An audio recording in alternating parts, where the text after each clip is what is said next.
This episode of the Out of Spec podcast was brought to you by Magna. Magna is a leading edge mobility technology company for automakers, and it supplies automotive systems, assemblies, modules, and components to countless brands you've undoubtedly heard of: GM, Ford, BMW, Mercedes, Volkswagen, and so many more. Magna has been a key player behind the scenes for decades, including pioneering some of the first reverse cameras before you had even heard of the concept. They now look to the future with fully autonomous driving systems, ADAS, and mini electric car components for your EV at home. We'd like to thank our sponsors that make shows like this possible.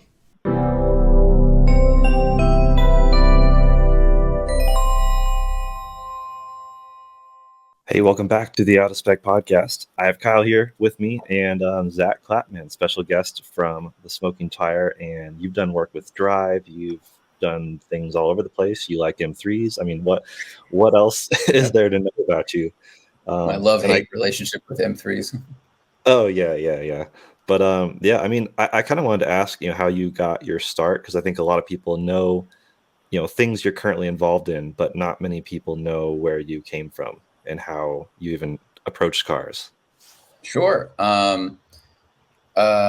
So I didn't come from like a car family, really. My parents weren't really into them, and I'll make the childhood part short. But when I don't know, it was just in me. I was like 5 and I drew cars, and I got a coloring book of cars and went through the thing in one day. And then I went to car shows, and in my community where I was born, it was mostly hot rod shows. They didn't really have there weren't JDM cars around. There weren't anything like that. So my exposure was hot rods, muscle cars, that kind of stuff. So that's what I was into.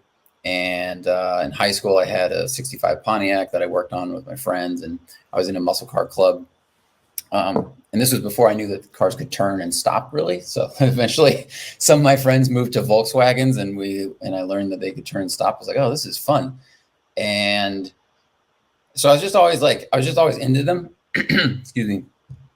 And then 2009, I graduated college in 2005, and I just was hanging out in Colorado, just snowboarding and waiting tables, because I didn't know what I wanted to do. And I just kept watching car content, and I kept reading car content. And I was like, I'm just going to move to LA to try to find a job in cars television. Seriously, my description was that vague. And my girlfriend— That's incredible. Yeah, her dad did not like my plan, because he was like a very successful surgeon businessman. And he was like, so what's your plan? And I was like, a car television? It's just 2 words. That's what I got. And his face said everything I needed to know about how he felt about me. But yeah, so I moved out here, and I just very strangely, I was looking on Craigslist, because this was back when Craigslist was a little bit more legit. And I was literally looking in job listings and searched car blog. And there was a website called Sub50 that had just been launched. And it was like an exotic car news kind of website. And they were looking for a writer. And I had majored in communications in school. I was always pretty good at writing. And so I met him for coffee, and I didn't get murdered. And it was really strange. I mean, when I tell these people now, they're like, you found a auto blogging job on Craigslist. That's crazy. Yeah. And so I started doing that. So I was doing that at night and writing about Lamborghinis I'd never driven, and writing way too many words about modified Gambalas and stuff.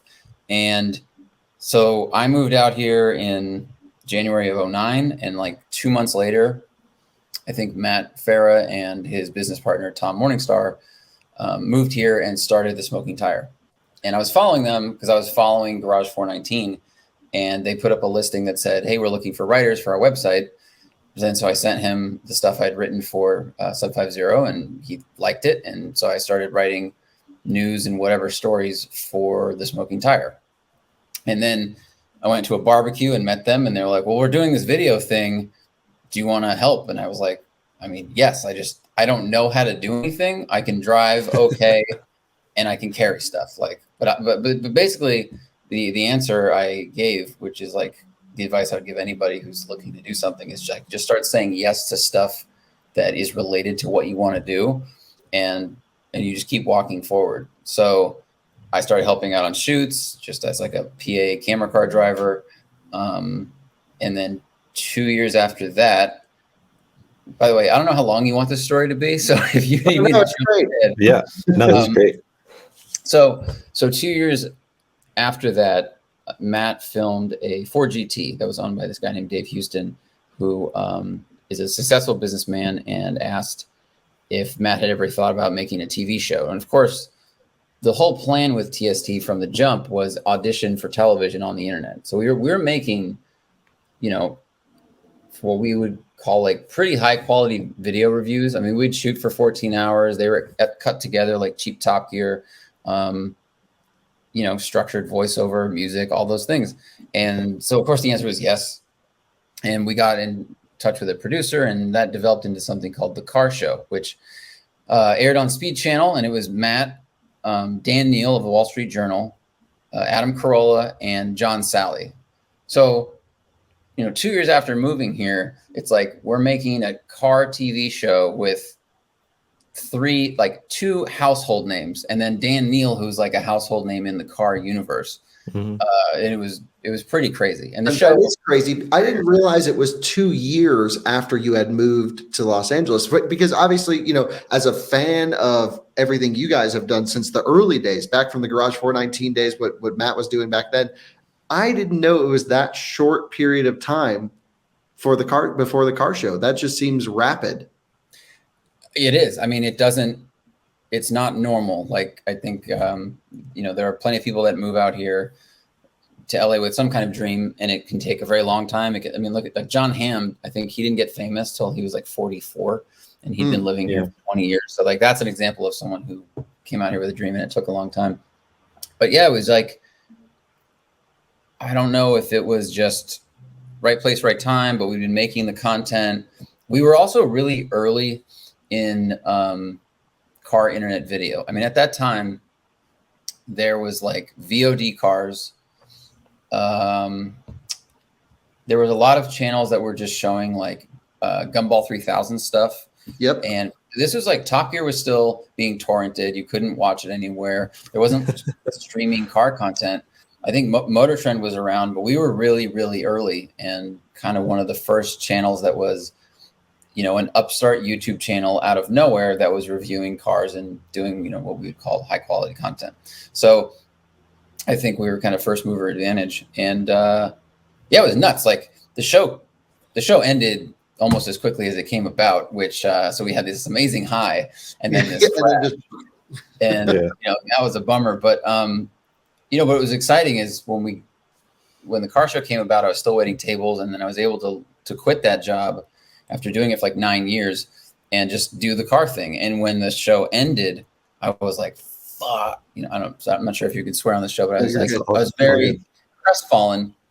But I just made the choice, like, I'm just going to see if I can make this work and not go back to waiting tables. So I was writing for like 6 different websites at once. I had so many 1099s. I mean, it looked like I was just running a copy machine. You were hustling. Yeah, it's what you have to do if you're in a creative field that doesn't have a built-in runway. Yep, absolutely. I mean, after the Speed Channel situation, at some point, the videos on the Smoking Tire changed from high production quality, low volume, to higher volume, lower production quality. And now you're doing a lot of these one and two take type series. That's the style of content we mostly produce, which is throw some GoPros in a car and rip. And we produce, a little bit more than one video a day on average. And, we're just pumping across a whole bunch of different cars.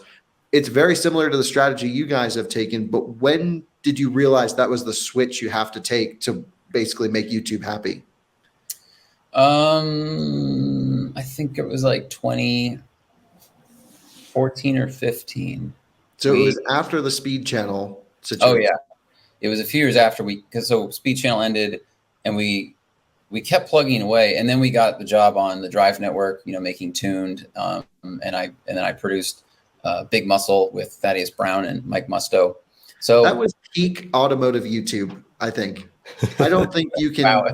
I mean, Haggerty has got sort of a similar spirit and character now with what they're doing, but The drive back then, I don't know what it was like working for that organization. Sounds like there was a lot of drama and crazy stuff going on, but but just the content that came out of it was top gear quality vehicle analysis and reviews, now accessible to everyone worldwide. I mean, thank you, because we put a lot of work into that network, far more than like the monetary value. But Yep.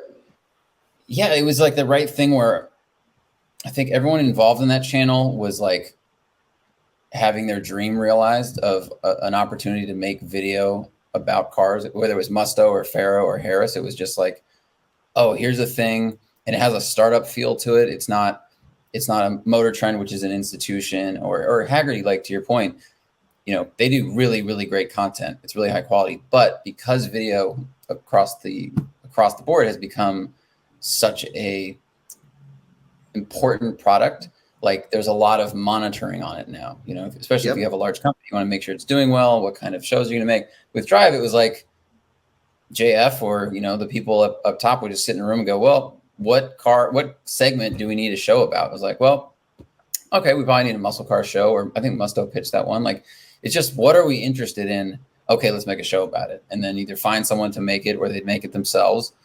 And you just kind of like honestly follow your heart. And it seemed like because we were car enthusiasts, we made things car enthusiasts would want to see. Yeah, and you did. And what's incredible about it is similar to the Top Gear thing where everyone tries to recreate it, but it always comes off as a cheap imitation, right? It just never, you can see so many new startup car content channels that are like, that's not so great. Those videos can never be replicated by anyone. That whole vibe, the series, the ideas behind the shoots, the way JF produced it and shot it. I mean, it all was peak. And like maybe technology today makes it a little bit easier because some of the camera stuff and gimbals and stabilization, like and audio, so much easier today than even 10 years ago.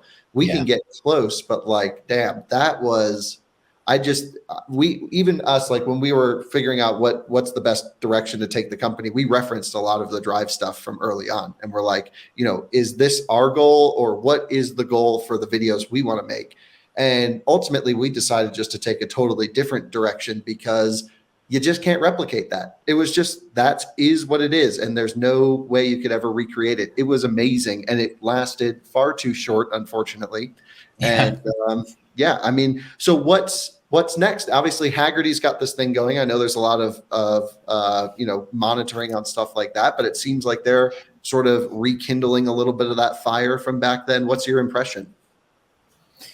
Yeah, I think that's true. I think the people that are in charge over there, they just know that they need to attract a new demographic, let's say, like, because Hagerty, I mean, I didn't even know what they were until 3 years ago, because I don't have a collectible car, so I didn't have collector's car insurance. And I know that they've been, a really strong, if not the best player in that game for a long time. But they went, okay, well, if a lot of our market are older, how do we get the Radwood crowd? How do we get people that are the next generation of collectors?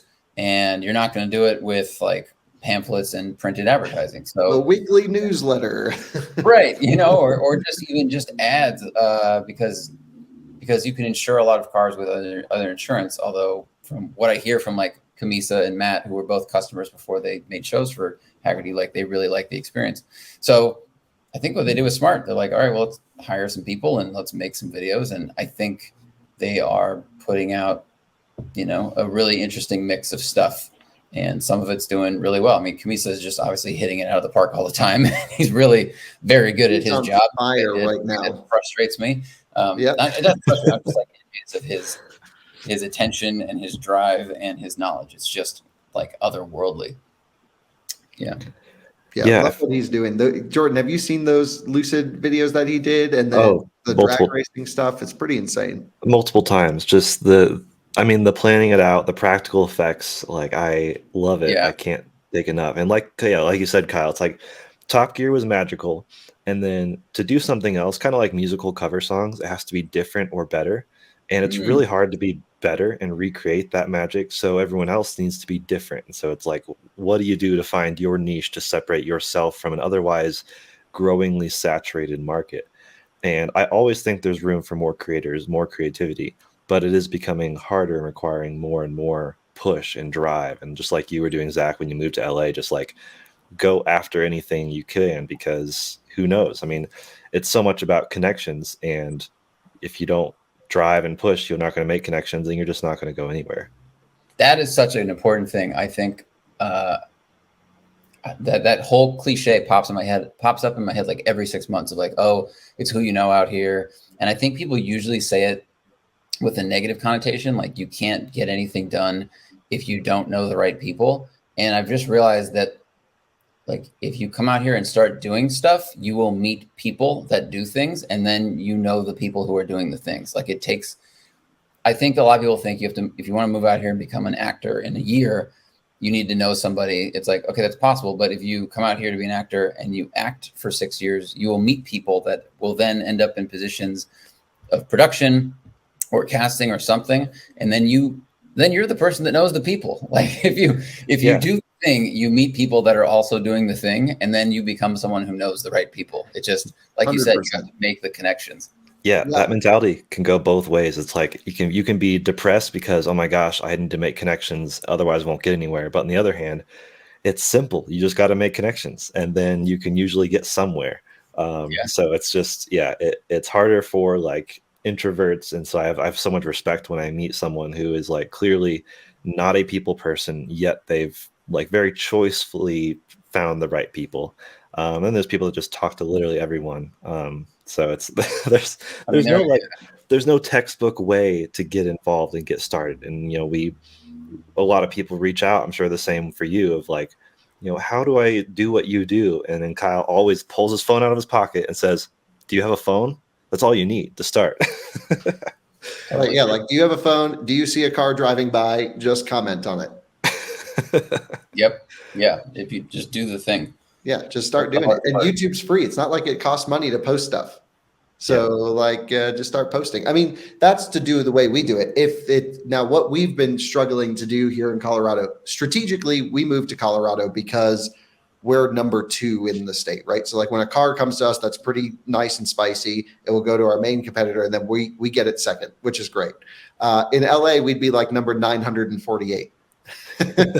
So we came out here, didn't want to do the LA thing because there's so much concentrated competition. But what it does is it makes it hard to find the right people to join, because we're not going after your traditional automotive journalist that writes, a 1,200 word regurgitation of a press release and then post that on a website. We want to find sort of younger, enthusiastic content creators who will literally just go out and film at any opportunity with a phone or a GoPro or whatever, and not having amazing luck here in Colorado. We have a great team. We're super lucky to have the people we have, but we might have to expand westward at some point in the nearer future. What do you think, Jordan? Yeah, I agree. I think there's a lot of stuff in LA. I mean, me and Kyle were out there for like a month in November. Or I guess I was there for a month. You came and went and came. But there's a lot that can be done, and a lot of events are there. I mean, we have good media vehicles in Colorado, but certain spicy ones we have to travel for, which is usually East Coast, West Coast, or Detroit. I mean, but it's hard we're in that weird growing stage of we want to grow, and there's a line of like perfect growth, and sometimes you can grow too fast, and then you're like, oh my gosh, we're like understaffed and we don't have the capacity. And that's where we are now. Edit so many videos. And there's also just like you can see the line above you and you want to grow faster, and it's complicated. Well, can you have someone in LA make content and then just send it to you, in the mail, or over the internet? Like, that's exactly what we're doing. Okay. Yeah. So we just had a guy, a high schooler, actually. I think he's a senior, young kid, but extremely knowledgeable. Brandon, like knows. I mean, look, Zach, you know this, like so many journalists don't understand kilowatt hour, different types of electric motors. And not everything we do is EV, but that is our niche. That's how we grew. That's how we found our spot. So this kid owns an Audi e-tron Sportback, I don't know how, but he has one. And he's like, I want to go take it off-roading. And I'm like, well, yeah, if you want to go tear up your car for a video, like please go right ahead. And he made this awesome little off-roading video for our new overlanding channel. And it's just him by himself putting cameras around on tripods and filming him off-roading this e-tron. And I'm like, well, that's the kind of guy that we need. Lots of effort. It's pretty sweet. Yeah, I mean, the effort, especially, I mean, it's the old man cliche incoming, like being young is helpful because you're hungry, you're energetic. I mean, like I came out here at the right time, and, with Drive and early days of TST, like we all worked for very little money or no money, and we worked really, really hard at it because we were really excited about it. So, if he's really excited, like it's exciting to go out and go, okay, I'm going to construct this video. And you don't think, how long is this going to take? How complicated is this? You're just like, okay, well, what shot do I want? Like, you have to value in push, and then you drive by. Like, your personal time value has to be 0 when you're starting. Yeah, it's just and honestly, that's the only way I think we got off the ground was Jordan and me working late nights every night. What have you been driving recently? Let's talk about cars. Sure. I just got back from the Range Rover launch. So yes, regurgitating. Tell me everything. I drove 3 different models. Drove their V6 mild hybrid, and then they have their upper model. That V6 mild hybrid, the P400, right? Yeah, P400. That's the same that's in the Defender. Okay. And then they also have a twin turbo V8 that's from BMW. Yeah, 4.4 liter right out of the BMW family. Which feels great. Like it feels like a twin turbo V8. It was smooth and powerful and all those things. Like nothing was surprising to me. I'm honestly more excited about in 2024 they're revealing their EV Range Rover, which just makes tons of sense because luxury cars, I mean, since the beginning have basically been trying to get as much power and torque and without any noise. Like that's what they wanted. They wanted super quiet, big speed. And obviously we know that electric motors are perfect for that. I mean, the Range Rover it's a Range Rover. It is extremely nice. The new design, I think, is really quite beautiful. I think the back is especially really nice. Just the way they've evolved the design is really good. The taillights look weird when they're off because they look black almost. Right. So that's some new technology finish that they are very proud of. Basically, it's meant to do that. It's meant to look like it's just a black panel. And then when someone hits the brakes or if they turn the taillights on, it illuminates underneath that, which I thought was cool. I just thought it's like the smallest taillight I've ever seen in my life. It's very thin, but I really like what that does to the design because at one point in my life, I wanted to be a car designer, but I thought of that way too late and I had no art background. So I'm like, I'm the perfect critic, right? I have none of the skills, but I have all the attitude and the opinion. But I just think the club. Good.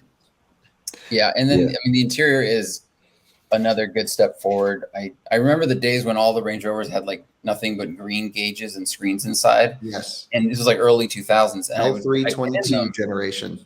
Yeah. And I was like, I don't get why these are so nice because to me, it looks so monochromatic and boring.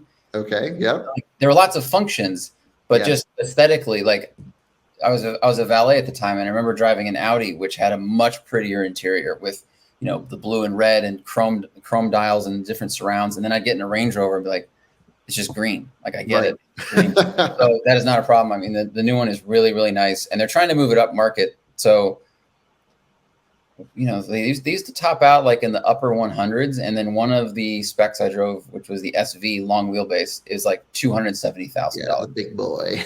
Yeah. And I think they just saw what Urus and Bentayga and Cullinan got away with. And they were like, hold on, we can sell a truck for how much? Yeah, there's enough rich people that'll buy these things over sticker too. Yeah, they're like, that's all luxury SUVs are all game. What's happening over here? And so they really pushed the price up. I mean, it drives pretty well. I did have a problem with the 23-inch wheels. A bunch of the models, like the first edition and the SV, come with 23s, which are gigantic. Yep. But really over really bumpy pavement, like you have the problem you have with low profile tires, which is like the tire almost dances and skips across the pavement. You start doing this thing. 100%. You start doing that. It just skitters around and it feels like a cobblestone road. it doesn't have the planted glide that I felt in the Alpina X7, or you get from like a really good luxury car, or honestly that you get from MagRide, like MagRide 4.0. Yeah. So it didn't waft. It did not waft, and I think it really is just a problem of the tire, not so Yeah. much damping in the spring. If Do you that's what drive you the get. plug-in hybrid at all? No, that's coming out in, I think, a couple of months. They said it's going to be a 2023 model year. We only had the 2022s. Yeah. Got it. Very But that's interesting. I'm going like interested. 50 miles of range roughly, and Yeah. it just makes Fast sense. charging, big battery. I mean, like, don't ever use a fast charger with your Range Rover. That's annoying. Just like plug it in at home. And I mean, that's a good Colorado car actually to have, full size, big body range with plug in, do all your commuting, battery electric, and then have no concerns about going into the mountains with combustion. Yeah, they'll sell a bucket of them, and now they have a 7-seater for the first Yep. time. So it's just going to be even more popular than they already were. Yeah, but we've been speccing them out. They have such weird options lists where you can't spec like the good Meridian sound system, like the Max one, on the plug-in hybrid. Because you have to get an autobiography to get the good one, and you can't get an autobiography plug-in hybrid. So dumb. I did not know that. I configured one car, and it was just like the big V8 motor, British Racing Green, short wheelbase, but very nice short wheelbase. Yeah. But I don't know, like the rear steer they implemented is great because it's invisible. I mean, really? What do you mean by that? So the best rear steer systems are ones where you don't notice them. It just like all of a sudden the car has a really, really tight turning radius, or it feels really, really stable, right? So this one has a turning radius about the same as a Civic Si, and it's a much, much larger car than that. But what I mean by invisible is when I was driving a Ferrari Lusso, GT4 Lusso, like, I don't know, 4 years ago, I was not going fast. I was going medium speed on like a, second kind of third gear corner. And it felt like the back was drifting every corner. Every time this odd swinging sensation. Exactly. There's an unnatural amount of movement in the back of the car that feels exactly like you're sliding on a tiny bit of ice. And it was doing it every corner. And it was just the rear steering system, I think, was steering more than felt natural. And there's so much attention that needs to be paid to tuning these systems. Porsche's very good at it. Range Rover did a really good job. So what you want, at least what I want. EQS with rear steering 10 degrees? No, we have an EQS at the shop. I've not driven it yet. Okay. It's wild. 10 degrees. Wow. That is a lot. It does have this very swinging sensation. People look at it when you're steering and think, is your car broken? Like, we've had people tell us something's wrong because the rear wheels are literally doing 10 degrees, which, is not normal. Wow. I mean, it helps for parking lots, but it just it still sucks weird. For parallel. Every time you're like back into a spot and you're like, I want to turn left, like I'm in a parking lot, right? If you put steering lock in, the rear swings. So you have to put it in like snow chains mode, or just kind of like inch yourself off the curb and then put lock in. Wow. I have never parallel parked a car with rear steer, and now I absolutely need to. It's a mind interesting bending experience. Yes. Oh, strange. God, they're going to have like a software update that's like parallel park mode where it just holds the rear fixed. So you the EQS has snow chain mode that shuts off rear steer. Right, but I think to do that. No one's going to know. Yeah, exactly. So how do you like the EQS? I've sat in one when it was stationary with Johnny Lieberman, lots of screens, and I've looked at the outside, which I would prefer to not do again. Yeah. Oh, brutal. What do you guys think of it as a technological project? Yeah, technologically very good, actually. I mean, they're not using the most advanced 800-volt system, but actually the car wouldn't really benefit from a higher voltage system because the only benefit they would have would be higher charge rate. The car is already pretty efficient. They use a 6-pole rear motor. I think it's the only production vehicle that uses a 6-winding motor, which is really interesting. So that's more efficiency. You're having the amount of current you need on each motor. There's no cogging, no torque ripple. Pretty insane at low speed. Like, Zach, when you like park an EV on like a really steep hill and you inch forward and you get this low rumbling sound, and it almost feels like the motors are like tunk, tunk, tunk. And that's essentially what's happening. None of that in the EQS. So it's truly silent, which is pretty amazing. Is that ripple a function of, like, I guess, what is it a function of? Yeah, I mean, makes it that? gets pretty complicated. It depends if it's an induction motor or a permanent magnet motor, of course, but essentially it's just not a smooth transition of the rotor inside of the stator. It's power trying to move the thing. And a lot of it comes down to inverter control as well, because inverters are either MOSFET or IGBT or IGBTs, and they're just on off, on off. And so you're switching at, I don't know how many, hertz you're moving this. But if you are basically sending power on, off, on, off, on, off, on, off, that's what you're feeling as torque ripple, because the motor needs to be a constant smooth thing. So at speed, it's like, okay, because this little movement isn't going to make a difference. But if you're just sending power, basically power off, power off, power off at very low speed and under high load, you'll feel it kind of do that thing. So it's like a faucet dripping versus a faucet having a very, very small stream. Like you can only control it so minutely. Oh, interesting. Okay. There's no way to send a constant power stream to an electric motor. The inverters are just going on off. So it's not just like, oh, we're constantly feeding the energy. It's honestly switching. That's what an inverter does.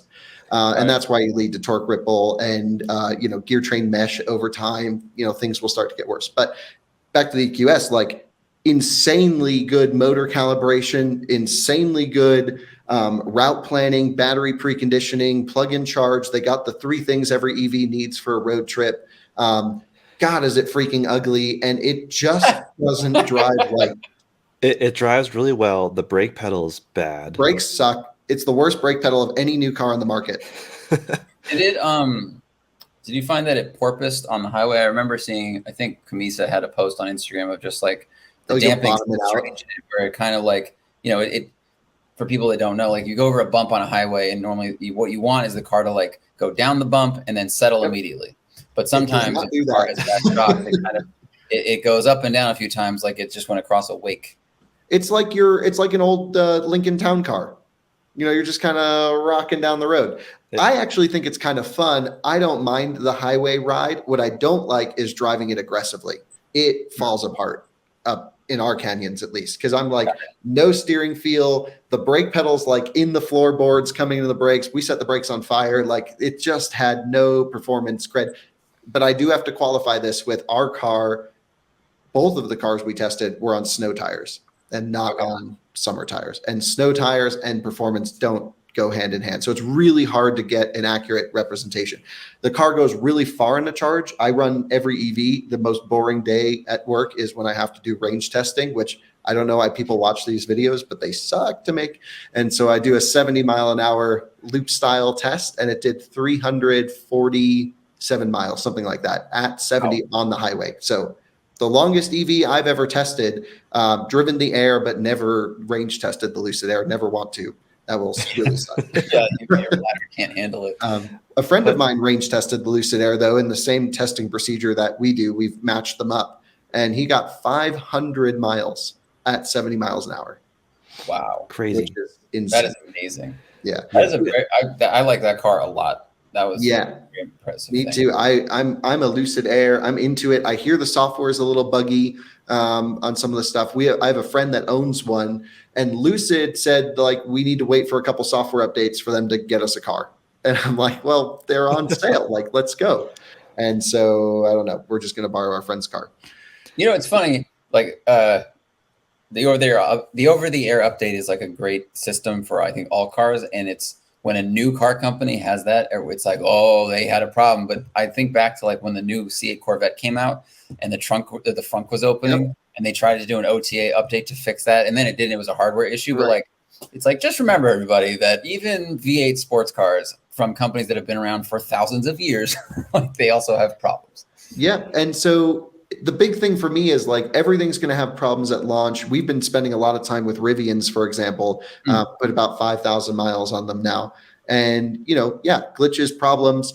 We don't know how the company's going to respond to fix them, right? Sure. We don't know how Lucid is going to handle anything. I'm not sure if they've even sent an over-the-air update to their cars yet. And so at least with Tesla, I mean, I've owned them forever, mostly because we can't get cars to review. So we have such a big EV audience. We have them. It gets updates all the time. Some things get better. Some things get way worse. And, lately it's just been going downhill worse. But at least I know, like, if there's a glitch, it's always fixed in the next update. Maybe a new one pops up, but it's always fixed. Yeah, it's cool with Rivian because, we mention things in our videos of like, hey, this could be better. And then Rivian puts out an update fixing the things. Like in the exact order we spoke about everything, they fixed it all, which is pretty amazing. So what did you not like? I drove it for a week. Yeah. There were things I liked and didn't like, but I'm just curious, like, what were the things that you really noticed that then they updated?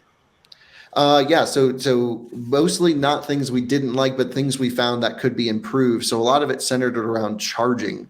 And so CCS, what EA uses at their plugs, pretty much is limited to 500 amps. You can't do any more. That's what the standard maxes out at. The Rivian was only requesting 450 amps, and they had claimed that the truck can charge at 210 kilowatts. Well, we were only getting 197 on a 500 amp capable charger, which means the truck was actually only requesting 450 amps. And it had a lot of weird thermal issues. It wouldn't precondition the battery pack on the way to a charger, even though the car knows you're going to one. And so basically we were like, we need better route planning. You need to get the battery at the right temperature when you arrive to the station, and you need to give it max juice. Like, this thing's capable of taking a lot more power. And so that's exactly what they fixed. So now we have one here in the parking lot. We just updated it. I'm going to go right after this podcast and charge it and see what it'll do. So that'll be interesting.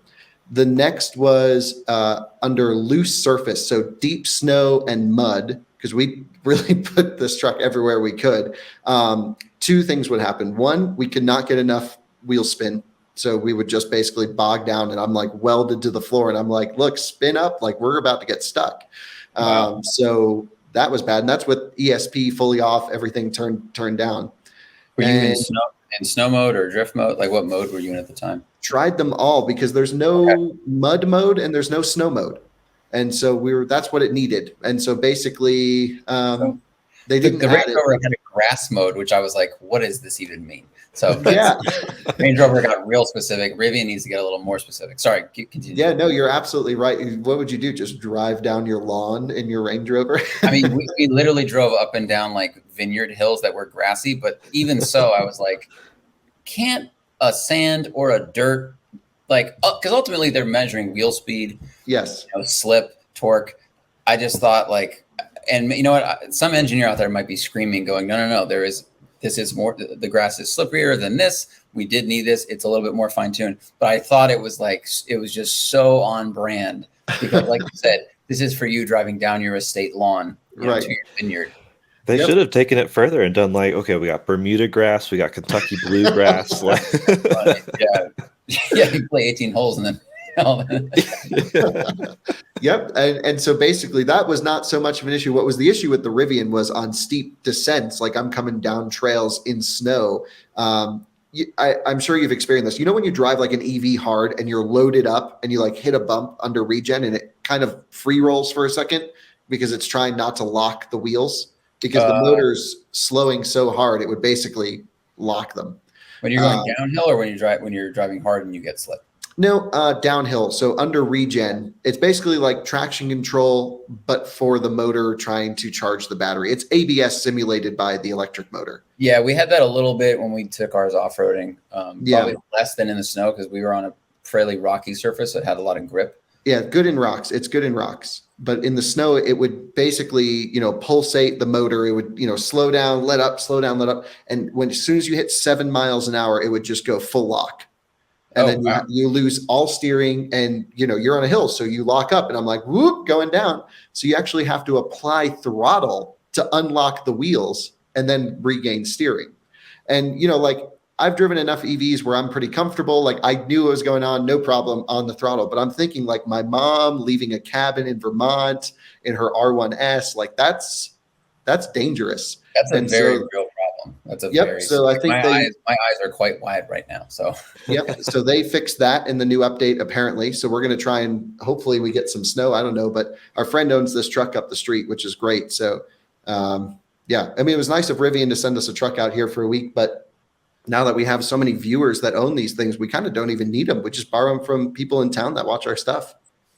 That's awesome. I mean, I think the truck was executed really, really well from a fit and finish standpoint, cleverness. features. I mean, they definitely need to refine some of these driving modes and these parameters. And you brought up a really interesting point. Like the next question is for all these startups is how do they handle problems? Because like it's one thing to build the car and send things in one direction, but then when you have issues and they come in the other direction, as we've seen from Tesla, like is the wait going to be months for body panels, or how are the repairs going to be, and how's the QC going to be? And that is where, I think we'll just have a lot of attention put on these things. Yeah, you just don't know. Because what I think is happening right now is very similar with Rivian and Tesla back in the early days, which is very few cars on the road, a huge focus on trying not to get negative publicity about experiences of the truck out there. And so like we have, probably 120 viewers that are in regular contact with us that own the trucks now, just because we produced enough. So, we get messages from them. Hey, I had this issue. Like Jordan, our friend Ryan owns one. He had some weird issue and, put in a request in the app for the Rivian. And then literally the guy who engineered that component called him and was like, here's how you fix it. That's not sustainable going into the future. That's like a very early days, like, right now it's amazing. And then I think we're going to see them get overwhelmed. I think we'll see Lucid get overwhelmed and it'll be the Tesla problem until they can work themselves out of it. I mean, I don't know of any other way other than having negative service experience when you're ramping production so hard and you have no physical locations. It's good that they have a ramp, because if they were just coming out of the gate blazing, like, all right, we're producing 50,000 trucks a year, that would be bad, because they're doing so few trucks right now that they're able to work these problems out and work closely with the people, which means positive customer reviews and positive customer image. And they have a handle on it. And it's good that it's almost like everyone's receiving beta units right now, even though they're really solid. I mean, I think I'm so impressed with this being a first gen product. And I thought it was, incredibly refined for what it is. I was like, wow, this is like a Volvo interior. And then we made the mistake of having the Taycan at the same time. So then I get in the Taycan, I was like, oh, this is nice. And then the Rivian's still nice. Rivian's incredible. I think they're both really nice. I think they have totally different intents. I mean, the interior of the Rivian is like, are you wealthy and you like wearing Patagonia and doing Patagonia stuff? Like, yeah. And you live in Colorado? Then get a Rivian. Totally 100% with the wood, and there's like the carabiner thing and the bright orange. Like, I thought it, like you said, it looked a lot like Volvo, and that's a good thing. And then Taycan, that interior has to work for an $80,000 car and a $190,000 car. So it's going to just look that way. And it's also executed really well, but it's 100% a Porsche. Yeah. So for me, it was like Rivian and Taycan 2-car solution. Yes. That's what that'd be my electric cars. If the power goes out, then you might need a third car. Yeah. I'll keep the Miata around for that. But it's I don't know. I'm excited to see what comes next. There are so many companies, and being in the EV centered stage where our coverage, it's like we're overwhelmed with companies like Mullen and Faraday Future, Edison Future. Like, who's actually going to come to market fully? All the BS stuff that try to get us to make videos. Kyle That's a great way to phrase that, Jordan, is which of these are going to come to market, especially when you just mentioned Faraday Future, because they've been trying to come to market for 9 years. I mean, it's been a very long time. So. Yeah, it's funny. Our audience knows us as like we have a huge focus on EVs, and the assumption is we get super excited about every single person who's like, hey, we have one concept and it's going to be amazing when it comes out. But the opposite is true. I still, I am a like automotive design enthusiast. I love critiquing the design. Kyle, all he wants to know is, can it drift? Can it go around the corner properly? How's the suspension dynamics? How's the motor torque control? And so when we're walking around like LA Auto Show, and there's so many one-off concept type things, and Kyle's like, oh, I hate it. It's all bullshit. Yeah, I think it's like a SPAC that you can touch at this point. Like it's the new hot money, and it always has to find a target. And right now, it's like, what's stopping us from going out and saying we're going to make an EV, the three of us? It's going to go 1,000,000 miles on a charge. It's going to cost $30,000. Please, we go public next week. Buy our stock. Great question. I don't think there's anything stopping us from doing that, but Nikola is going to be proof of what happens when you actually do that, because that's what they kind of did. And Yep. I'm really fascinated to see how that whole thing plays out, because I mean, they were literally selling bullshit. Dude, I don't know. okay. So our front desk guy at our office downstairs, Jordan, I didn't even tell you this. I was talking to him and he was just like curious what we do. He's like, we always see random cars. Like, what are you guys up to? And I was like, oh, we review cars. And he said, well, my brother is an engineer for Nikola. And I'm like, oh, I'm so sorry to hear that. And so, which I was like, probably not the best response. But he said, like, the entire company's bullshit, even from what his brother was saying. Yeah. Yep. It all seemed like a good idea until all the truth started coming out, and walk through the totally empty factory and all these other things. And that's everything seems like a good idea. I mean, I've been following, Elio for 13 years now. Oh. Will they ever deliver the car? We get this question like once a year on the podcast, and it's an interesting question. Like, what are they trying to do, if anything? I don't know. What do you guys think? It's the classic, for the longest time, because they started after the big market crash in 2008, and they were trying to solve a problem. Really good intentions, couldn't make it happen, and the whole thing was like 84 miles to gallon. Awesome. Yeah, you can't fault their intentions. Right. Right. And they're now trying. They just don't know how to do it or can't get there. And they've taken so many reservations, and now they've come almost like a bait and switch and saying, oh, so we're actually doubling the price of the car you reserved, but it's electric now. But then we don't have any details on what that means. So no specs or anything. And maybe it'll go a million miles on a chart. I don't know. Wow. Yeah. The whole taking deposits for years and years and years and years and years and years. Don't reserve vehicles. That's what I keep saying. Yeah. Don't do it. Don't be early. I mean, there are people out there that have so much money that they don't care if they go, oh yeah, here's 10 grand. If it happens, great. If it doesn't, who cares? Early investors or early buyers at Tesla did the same thing. Prices changed, things got delayed. But Elio's been saying they're going to do it for a really long time at this point. Yeah. So you had a week with the Rivian. What'd you do with it? We did 2 videos. We did a Canyon review, kind of a street drive. We drive quickly and just explore steering feel, suspension setup. Monster on the Canyons, isn't it?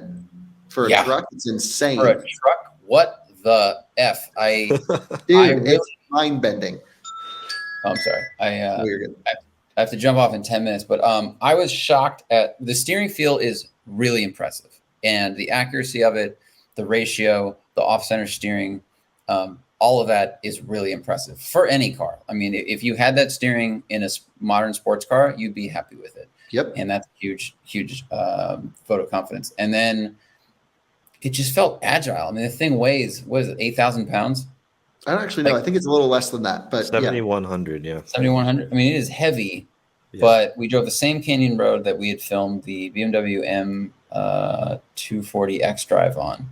Ooh, and I thought they felt comparable in their pace and their agility, and that doesn't make any sense. So the Rivian is really, really impressive on the road. I mean, of course, it's fast in a straight line, but just the steering really impressed me. What was weird, though, in this problem, I think we're going to have more with the electric cars because the torque is so instant.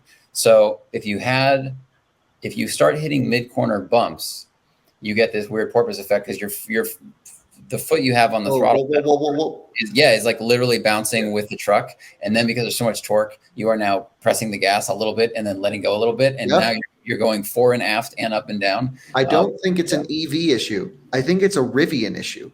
And I think it's the way that you sit upright and you're pressing on the accelerator pedal from above versus in a Taycan where your feet are kind of not necessarily straight out, but it's very 911 like, where you have your bottom of your foot and then you can progressively add in.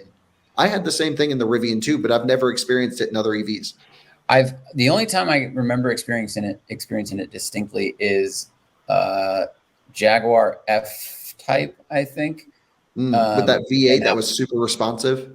When you put it in sport mode, it was just the throttle pedal was way too responsive. So I think it's really like it could be a programming thing that could fix with Rivian. But you make a great point. If you're pushing down, it will be amplified because you are moving up and down, then your foot's moving up and down. So that's true. That was the only thing that was a little bit weird in the canyons. And then we did our off-road loop we do, which is I don't even know if I would call it medium difficulty, like trail. I mean, it requires some low range and it requires some articulation and some care. Like that's the biggest thing. It wasn't just a dirt road. And, torque from zero, it managed traction really, really well. Our truck had the big wheels with the, performance tires, but because the trail is fairly rocky, grip wasn't really an issue. We just didn't have a lot of compliance in the sidewall. So luckily we didn't pop anything. But, I think electric off-roading is so rad because you are being quiet and you're outdoors, like you're in the great outdoors. And I grew up doing backpacking and river rafting and those things. And like, you want to get out in nature, or I want to get out in nature and then hear nature. Like, Baja running's different. Like, yeah, sure, 800 horsepower trophy truck, like that's a different experience. But if I'm doing like slow rock crawling, you're going slow enough to hear birds, deer, whatever, and like be in the great outdoors. So I think it's cool that you can do that and not have to listen to, your Jeep V6 or whatever engine is kind of like moaning its way up the hill. Yeah. It was the first electric off-road experience I've had. Jordan took the 4xe off-roading, but it has such loud power steering that, the 4xe was hilarious off-road. And the first time I was in off-roading was, I guess, a year ago in the Lightning. That was my first true electric off-roading experience, and I was sold because of that, Zach. Like, we stopped on the crest of this hill, and it was just birds. And I was like, this is wild. And even on the 4xe, even though the annoying steering noises, I was on like a single trail that's like sometimes kind of cliffs on the side, and there's really no offshoots on a lot of it. But I could hear everyone else's straight pipe V8s coming from 2 miles away. So they'd come up to me, and I had already pulled off, and they were like, "How'd you know I was coming?" And I'm like, "Because I can hear you." Yeah, I can hear you. That's amazing. Yeah, I was impressed with the Rivian. I had done a little EQS SUV off-road drive like just a couple weeks prior at the Alabama factory, and that was like my first taste of it. And then then got the Rivian, took it to Moab, and was like literally legit wheeling the thing, and it was incredible. I'm not sold on 4 motors versus 2 with locking diffs because you have to have wheel spin for it to virtually lock to the other side. But just like it for a first, literally brand new product, early software, it did everything I threw at it in 4,000 miles of abuse and didn't even flinch. It was awesome. I mean, for a first product, and we're talking about a car. We're not talking about a coffee cup first product. Like this is one of the more complicated pieces of machinery that a normal consumer can purchase, period, in the world. And for it to do so many things well is so impressive. Really, really impressive. Yeah. Yep. So we ordered one. We fell in love with it. We're like, yep, we'll take one of those. And so who knows how long we'll have to wait, but can't wait to get it because I've just fallen in love with it. Yeah. And then I'm excited about the SUV because I think they said it's going to be 2 feet shorter. The Rivian's a little long. Yes. It just depends on what you want to do. But I think that SUV looks really good. And the fact that it's a little bit shorter make it more maneuverable and parkable in town. So that's cool. Better for dogs, the whole bit. So that's the new Range Rover. We'll be seeing those rolling around for sure. Yeah. The EV luxury market is heating up. And I see what happens with Tesla with that because now there's actual competition showing up.